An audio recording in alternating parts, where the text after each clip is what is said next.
ई जुल्मी जमाना सितम के तनो ढाई न कबहू ए दुनिया से मोहब्बत वराई। और जब रोग हो जे जानी उजानी कदर बेकदर के समझ में न आई।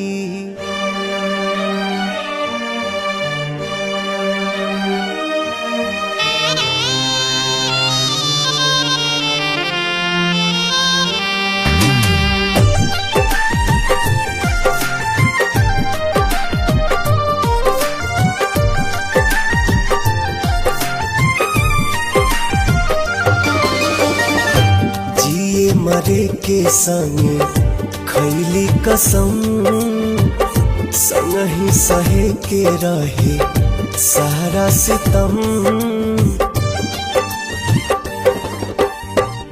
जिए मरे के संगे खैले कसम संग ही सहे के रहे सारा सितम।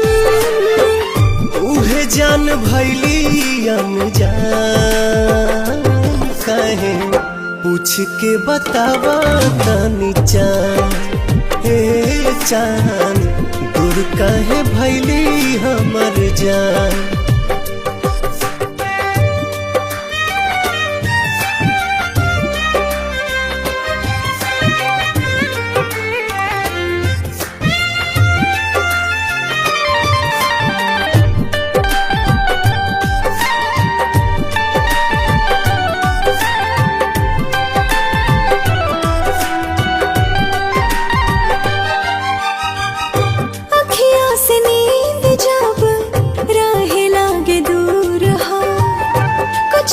जरूर हाला नैन के कसूर हो।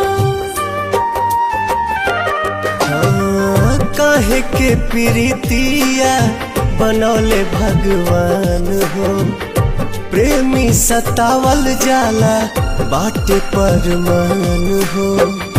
ना जाने कैसन बा दिल के जरूरत हो। हर पल निहारेला उनके ही सूरत हो। टूट गइल सारा अरमान कहे पूछ के बतावा तनी चान।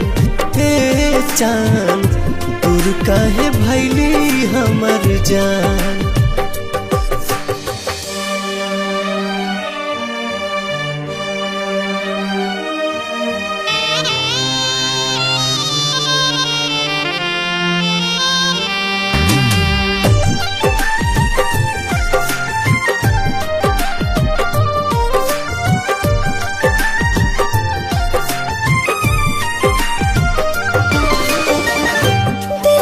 जरूरत होला सच्चा दिलदार के।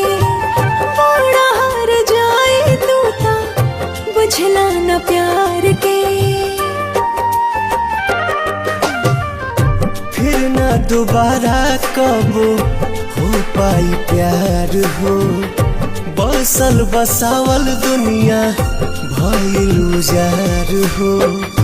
सपनों में ना सोचनी ऐसन कब होई दिल भर के याद में अखियाँ कब रोई। घुट घुट के निकाले परान काहे पूछ के बतावा तनी चान।